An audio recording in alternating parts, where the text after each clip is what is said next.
कल big boss 14 के घर में एक शब्द की बहुत चर्चा हुई, फॉल्स नैरेटिव। अब जब घर के अंदर चर्चा हुई है तो थोड़ी हम लोगों की चर्चा भी तो होना बनती है ना बॉस। चलिए जानते हैं फॉल्स नैरेटिव आखिर होता क्या है। आइए इस वीडियो के अंदर चलते चलिए और मैं आपको बताती जाऊंगी। Hello, this is Leesa Gangwani. False narrative is something जो गलत है लेकिन आपके बारे में प्रचारित किया जा रहा है, प्रसारित किया जा रहा है, प्रीच किया जा रहा है। यानी कि अगर मैं कह दूं कि आप लोग जो है मेरे वीडियोस लाइक नहीं कर रहे हैं, भले ही आप लोग कर रहे हो, लेकिन मैं बोलूंगी कि आप लोग लाइक नहीं कर रहे हो, मैं बार बार रोज हर वीडियो में आके बोलूंगी, तो कहीं ना कहीं ये चीज आप लोग के दिमाग में बैठ जाएगी कि हम लोग इनका वीडियो लाइक नहीं कर रहे हैं तो हमें लाइक करना है। तो मैं ये बोलने वाली हूँ, ठीक है। लेकिन एक्चुअली बता दे कि मतलब जो चीजें बार बार बोली जाती है या जो चीजें बहुत स्ट्रांगली रखी जाती है, आपका पॉइंट ऑफ व्यू कुछ हो सकता है, आपका ओपिनियन कुछ हो सकता है, लेकिन जिस तरीके से आप रख रहे हैं या बार बार रख रहे हैं या बहुत कॉन्फिडेंस से रख रहे हैं, तो सामने वाला कहीं ना कहीं एक बार बिलीव कर लेता है। जैसे एक एग्जाम्पल मैं आपको शो के दौरान से ही बताती हूँ। मनु पंजाबी को अर्शी खान ने बार बार हर मौके पर ये बोला था जब वो घर के बाहर थे, जब वो लोग एक फ्रेंडशिप शेयर करते थे घर के बाहर, कि Vikas Gupta is not a nice person,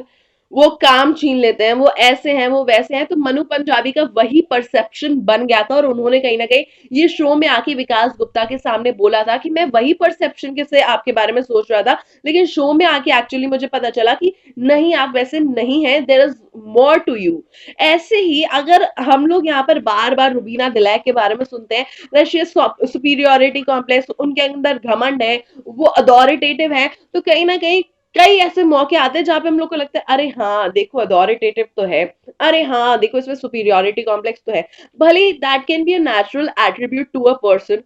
अगर यही चीजें कोई मेन शो कर रहा होता तो शायद हम लोग एक्सेप्ट कर लेते, लेकिन क्योंकि रुबीना जिलैक शो कर रही है and she becomes a woman जो अथॉरिटेटिव है या फिर जो थोड़ी सी स्ट्रांग है, कॉन्फिडेंट है, तो उसका एक अलग नैरेटिव बन जाता है कि वो थोड़ी सी सुपीरियोरिटी कॉम्प्लेक्स रखने वाली औरत है। तो यहाँ पर इसी चीज पर काफी बवाल मच रहा था घर के अंदर। और फिर ये बोला जाना कि जो फॉल्स नैरेटिव्स होते हैं या फिर पॉइंट ऑफ व्यूज होते हैं उससे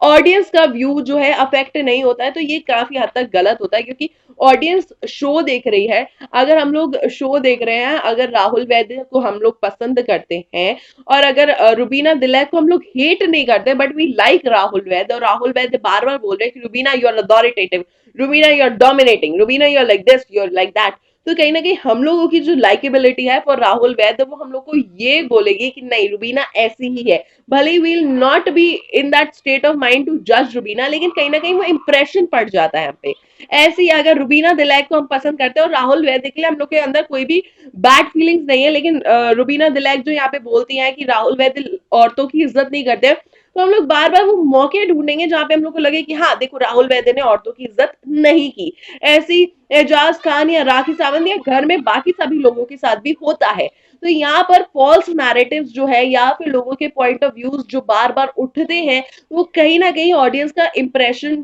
चेंज करते हैं, उनका माइंड चेंज कर देते हैं, and this is a fact. भले हम लोग कितना भी बोले कि हम शो पूरा दिखा रहे हैं तो आप लोग का ओपिनियन चेंज नहीं होना चाहिए, लेकिन ऐसे होता है।